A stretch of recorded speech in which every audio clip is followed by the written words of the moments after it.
the 28th chapter and the 10th verse. Where is she? Yeah. Lord God. I tell you, y'all just don't know when to shout. See, that's the problem. That's the problem with us. We don't know when to shout. Yeah. You got 28th chapter, 10th verse. And all the people of the earth shall see that thou art called by the name of the Lord, and they shall be afraid of you. Y'all hear what I just said? They'll know you called by the name of the Lord, and because of who you are and whose you are, they'll be afraid of you. And the Lord shall make thee plenteous in goods, in the fruit of thy body, and in the fruit of thy cattle, and in the fruit of thy ground, in the land which the Lord sware unto your fathers to give you. And the Lord shall open unto thee his good treasure, the heaven to give the rain unto thy land in the season, and to bless all the work of thine hand. And thou shalt lend unto many nations, and thou shalt not borrow. And the Lord shall make thee the head, and not the tail. And thou shalt be above only, and thou shalt not be beneath. If is contingent on. If that thou hearken, listen closely, pay attention, and do. Hearken unto the commandments of the Lord thy God, which I command thee this day to observe and to do them. All right. And thou shalt not go aside from any of the words which I command thee this day, to the right hand or to the left, to go after other gods to serve them. I'm going back to Romans, and it says this, and I'm closing with my opening statement. What shall we then say to these things? If God be for us, who can be against us? Look at your neighbor and say, we come out on top. Tell me, we come out on top. Look at another neighbor and say, we always win. I just want to talk to y'all this morning about we come out on top. All right? Father God, we give you praise. We thank you for these, your people. God, we thank you for your word. Thank you for your spirit is ever prevalent. When two or three are gathered in your name, you declare, God, that you'll be in the midst of them. We celebrate your presence now. In Jesus' name. Amen. Amen. I don't anticipate of being here all day long, but I need to tell you all that we come out on top. No matter what it looks like, no matter what cards are stacked against us, we come out on top. You know, when I remember being very young, and we used to be in the tub, and we push little plastic toys and ivory soap down to the bottom and see if it can stay down there. And as soon as you release it, it pops back to the top. And not only that, and so if you understand that, you can't keep it down. Unless you got something that can weight it, it can't keep you down. And I want to tell you, without your permission, there's nothing in life that can keep you down. All right. I don't get too much help here. Amen. And in other words, because of who you are and who you serve, you always win unless you give in to the element. I ain't going to preach to everybody, there's one or two persons here. When you feel like you're defeated, maybe you need to search and see what are you allowing to control your life. All right. Because if you allow God to control your life, you're never defeated. You might be under pressure. You might be feeling the pressure of deadlines or whatever else, but you're never defeated. You know why? Because you always win. You're a winner. Winners don't lose. And if you lose, you don't quit. I don't get no help in here. It just means that it's time for making an adjustment so I can captivate my rightful place. You got me in the losing column. Kind of like, I ain't gonna say that. Okay, it got me in the losing column, but that's not where I belong. Come on now. I'm a Texan, not a cowboy. Okay, they just anyway. Truth of the matter is, we are winners. We're not losers. Are y'all in here? I had to throw that out there. I just feel like this. Because they lost last week. We won. Anyway, here we go. Uh, it's messy when you start messing with them folk, because you got a whole, most of the folk in church, root for them, That Texas team ain't mad at them, they win, hello somebody. But no matter what we go through, because we're going to have some difficulties. Doesn't matter how good you are, no matter how great you are, no matter how many times you won, you can lose sometime. And if you lose, that don't make you a loser. You with me? And if you happen to fail in something, don't make you a failure. It just means that something happened. And when things happen, you have to make an adjustment so that you come out on top next time. Am I making sense to anybody yet? So you can't give in to what just happened to you. If it's not a positive situation, you don't give in to it. You just acknowledge it happened, and guess what? Move on. Because you're the head. I'm gonna make it plain to you before I go home. I'm the head. I don't know about y'all. Y'all claim what y'all want the head. You can claim whatever you want to claim. But I'm the head and not the tail. He called me to be above and not beneath. I don't know about you, but I'm blessed in the field. I'm blessed in the city. I'm blessed when I go out. I'm blessed when I come in. Come on here. And no matter where I am, I'm the blessing of the Lord. Y'all still in here? You know why? Because he's in me. And wherever he is a blessing. So everywhere I go, I'm a blessing. See me coming? I'm a blessing. You'll not be running away from me. You'll be glad to see me coming. You know why? Because I'm not coming to hurt you. I'm coming to bless you. Yes, sir. That's preach. Everywhere I walk, there's a blessing that comes with me. Yes, some folks understand what I just said. Baby, don't you know everywhere I go, I'm blessed to praise my name? Yes, sir. Yes, sir. Hello, somebody. Yeah, and it's not me, but it's the Christ that lives inside. The Bible says, he said it like this. He said, the world, the nation will know who you are. And not only that, they will be afraid of you. Did we just read it? They will be, who was they? The world. Yes. Your opposition. People who hate on you. I know y'all have no hate, it's just me. Folk that they hate on you, don't love you, don't like you, but will try to hope you fall, try to trip you up. But at the end of the day, man, we still win. I don't care what it looks like. I don't care how painful it is. We still win. You gotta get that in your spirit. Come on. That's all I'm gonna do. I'm gonna still win. You still win. Yeah, Your clothes might be tattered and burned, but guess what? still winning. You still, I don't look like what I've been through. Yes, sir. Guess what? I win. I tell my brother, he always remind me, say like Pastor said, it's like being on a raft, and the raft got a whole lot of patches in it. And folks looking at all the patches, but they fail to see the flag that's saying I got victory. And so don't focus on what I've been through. Focus on what I've declared. Focus on who I say I am. Focus on where I'm going. Baby, don't worry about where I've been. You better look at where I'm going. Yeah, hello somebody. Because where I've been is not as important as to where I'm on my way to. Nephew told me, I passed by exam. I said, congratulations, boy. You know what? That was hard, but he made it through. And y'all still in here? So sometimes people don't understand. They're looking at your struggle. I told them this morning at the 8 o'clock hour, I said, when I started pastoring, that was sometime when I put all of my money in the church, paying the church bill. Yes. Lights, gas, rent, whatever. And that was the time when I needed a pair of shoes myself. We couldn't afford to buy a pair of shoes. Yeah, all right. I went to church with my shoes on, and not these are pretty decent. But my shoe had a hole in it. And I got me a piece of cardboard, cut it out, put them in there, and I put my shoe back on. And guess what? It'll keep your feet from being cold. So y'all had that problem. You don't know what I'm talking about. Anyway.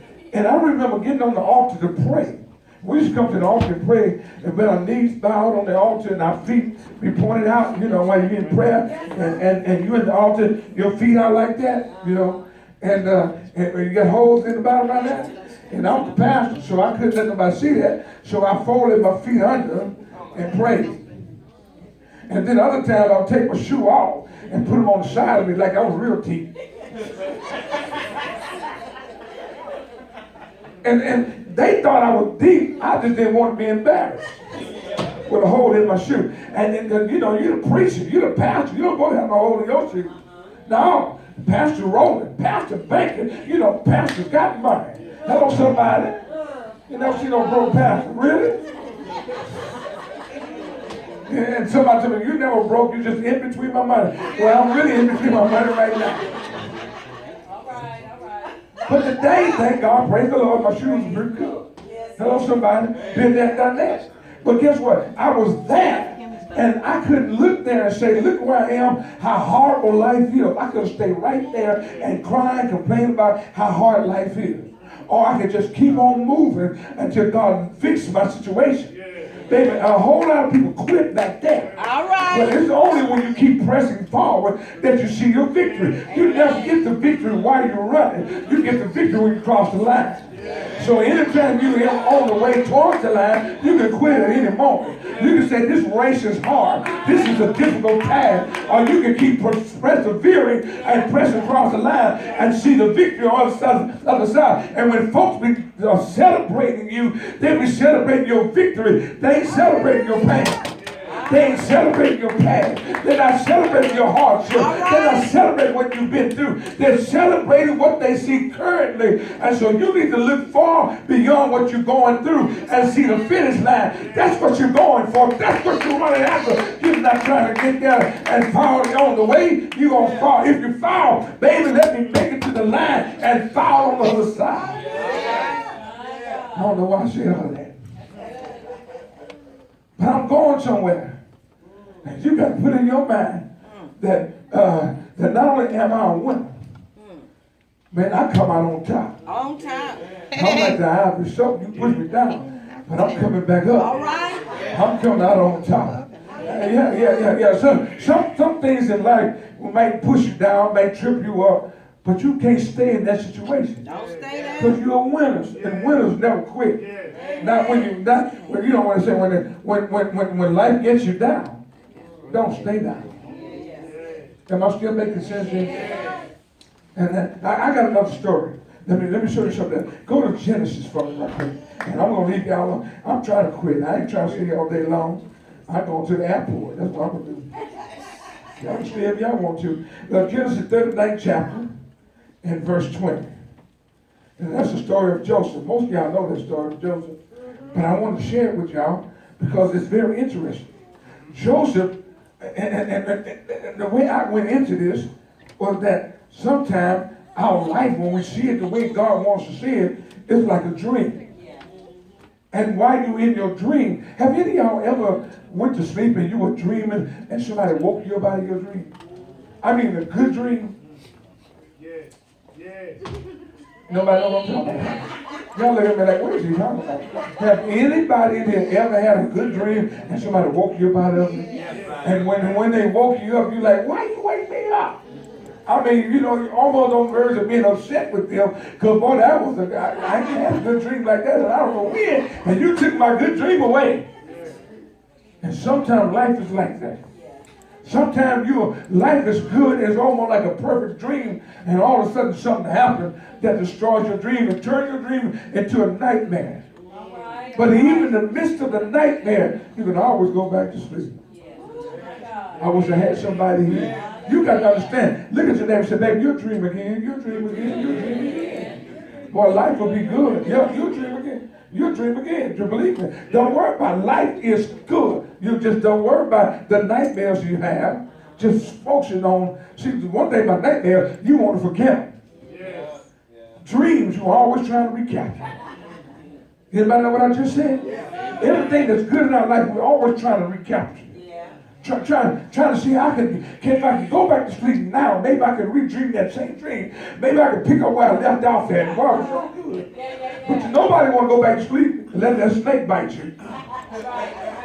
Big old snake running around eating up folks and swallowing up folks. You don't want that to happen. So you know, if I go back to sleep, the lights on in the bedroom and everything. They why the lights on? I don't want to go back to sleep. That was a nightmare.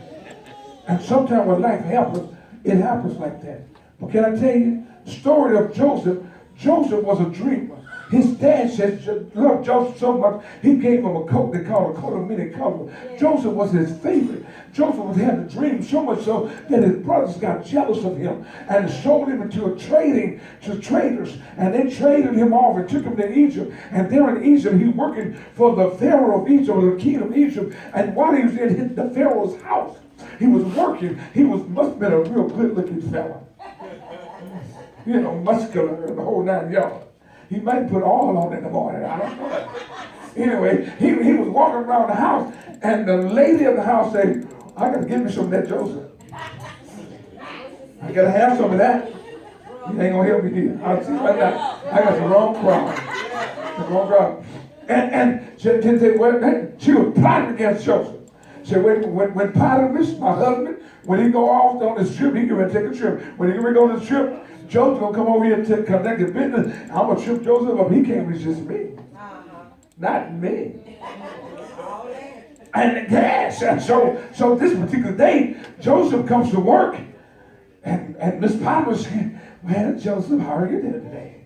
Hello. And Joseph, I'm fine, thank you so much. Now I'm getting ready to go to the office, do what I gotta do. And she comes in there behind. And she makes a little play on him. And Joseph pushes away, breaks, and runs. She grabs his coat to come back here, boy. And Joseph ran and left his coat. Y'all call him a punk if you want to. Joseph was trying to save his integrity.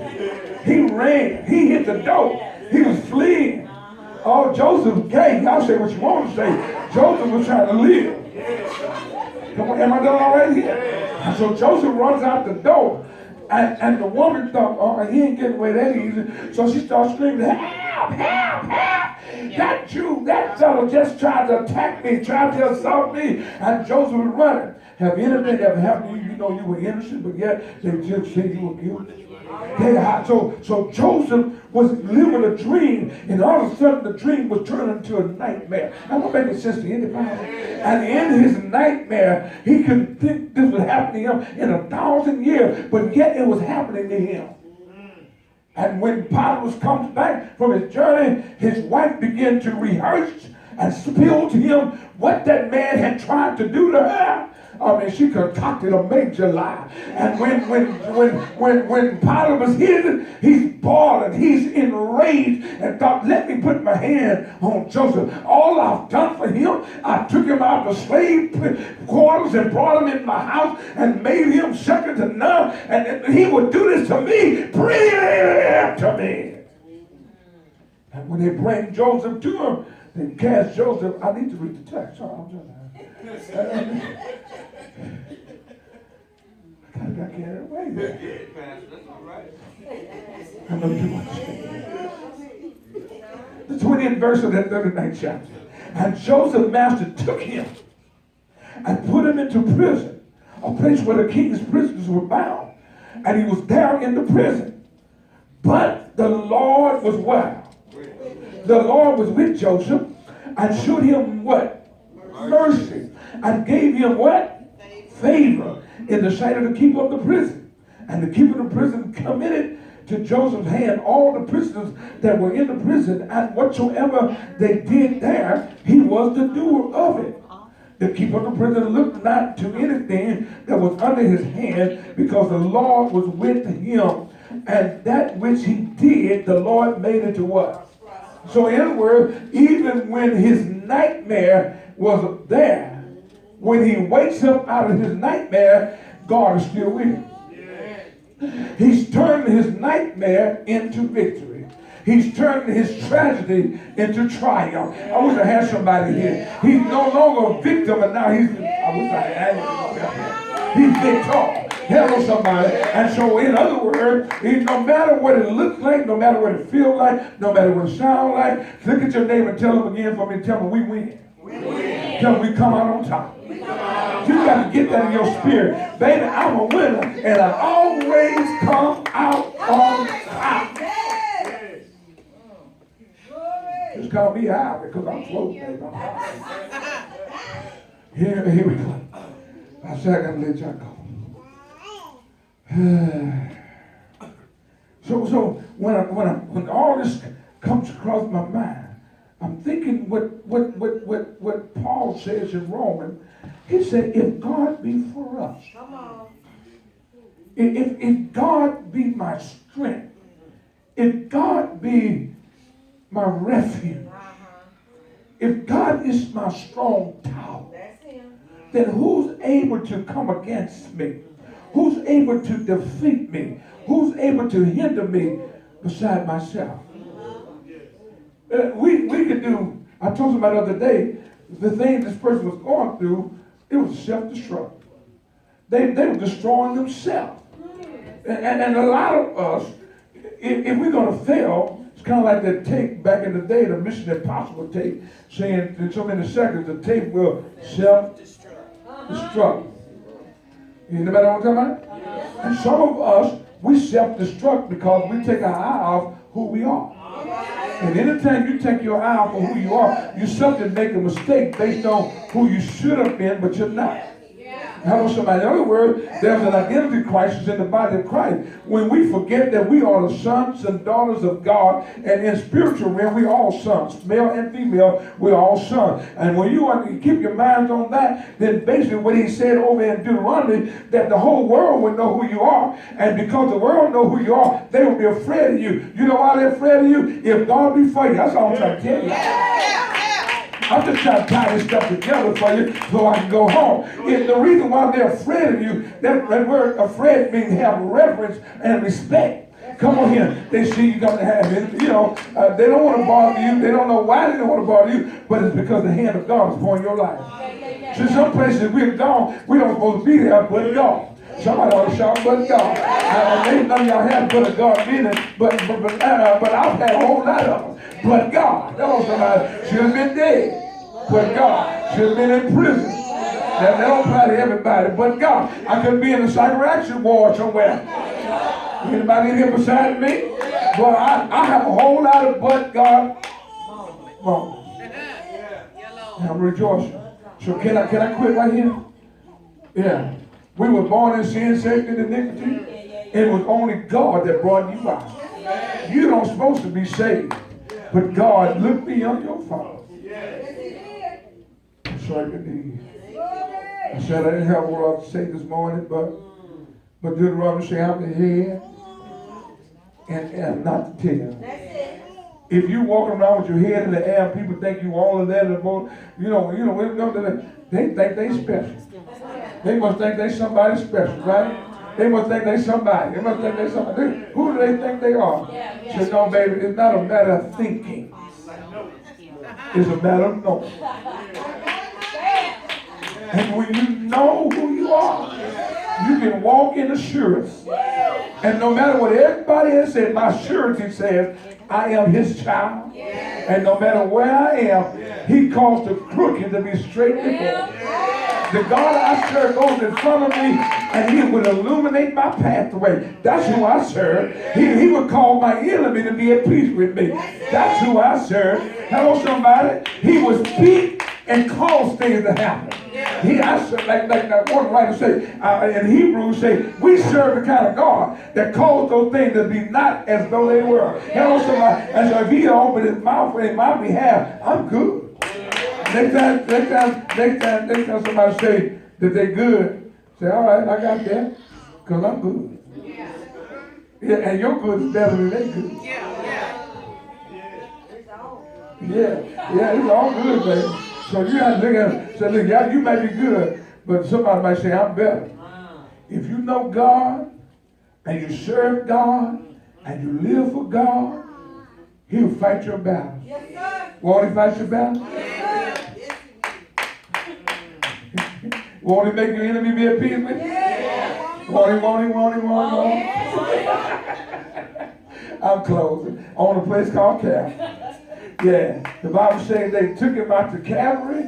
And they didn't just take him forcefully. He surrendered himself and went peacefully. He went to Calvary. They stretched him wide. They lifted him high. At Calvary's cross, he died. He didn't stay dead though, y'all. I'll tell you, that's good news. They tell me that not only did he die on Calvary, but they took him down and put him in a 3-day rest. I told him this morning, the other day when Pastor she was ministering, and she said 3-day rental. I heard in my spirit, stop saying 3-day rental, because he didn't pay for that. No, then the thought came to me today. He paid it off.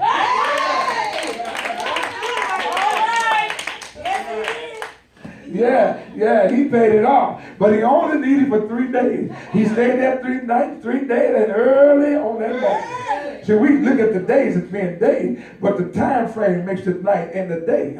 So he stayed there 3 nights and 3 days. 3 nights and 3 daylight hours. And he got up with all power in his hand. He claimed that all power was given unto me in heaven and the earth. Let me tell y'all somebody. He got it. And if he got it, guess what? We got it. Is there anything that your daddy has that you can't have? I was messing with him earlier. I was like, where's Lil Shannon? I said, Lil Shannon, she be someone said, that's my daddy. Come on, be grinning from ear to ear. Hello, somebody. And guess what? And no matter what somebody else say, she still stand on that. That's my daddy. Hello, somebody. And so at the end of the day, when you stand up, you say, that's my daddy. God is my daddy. Hello. And whatever I need, I'm just tell daddy about it. You hurt my feelings, I'm going to tell daddy about it. Come on here. If things go awry, I'm going to talk to daddy about it. See, that's the problem. Most of us say we know it, but we don't talk to him. That's it. Every good father, if your children want something from you, and they don't talk, they don't say good morning, don't say hello, don't say nothing, and they come ask you for something, the first thing you gonna say to them, you ain't talking to me all day long, now you gonna come ask me for something? Come on, am I telling the truth? I say dad, but that's what I'm talking about, father. But every good parent, if you're a good parent, you're not gonna let your kid just come in there and always say, give me. And never at one time say, hey dad, how you doing? Hey mom, good morning mom, good afternoon. How you feeling today or something? They're good parents gonna demand that of their children. Yes. Before they bless them. It's not that they don't want to bless them, but they want them to have some understanding. You need to be able to acknowledge me. The scripture says if you acknowledge him in all your ways. Have I preached too long? He'll direct your path. So I want to encourage y'all. Yes, we win. Yes, we come out on top. But you always remember why you come out on top. Hello? Yes. You come out on top because who's in you? He's always floating. That was good. Y'all didn't get it. Yeah. He that's in you, he's always floating. He never goes under. And so he's like your life preserver. If you lock onto it, no matter how deep you go under, it always brings you back to the top. Stand if you get it. Yeah. That was good preaching. Y'all don't believe it, huh? Father God, in the name of Jesus, we thank you again for who you are and what you mean in our lives. We thank you for being King of Kings, Lord of Lords. Pray, oh God, that you touch every person under the sound of my voice in this building and by way of internet. Touch every person now. You already know what we have need of before we can formulate it, God, before we can articulate.